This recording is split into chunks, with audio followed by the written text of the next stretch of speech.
আজ সন্ধেবেলা হয়ে যাচ্ছে পাপড়ি চাট।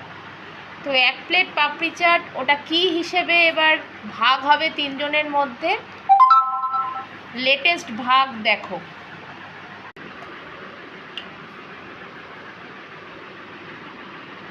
ওজন করা হচ্ছে ওয়েট মেশিনে, যে কত করে এক একজনের ভাগে পড়ছে।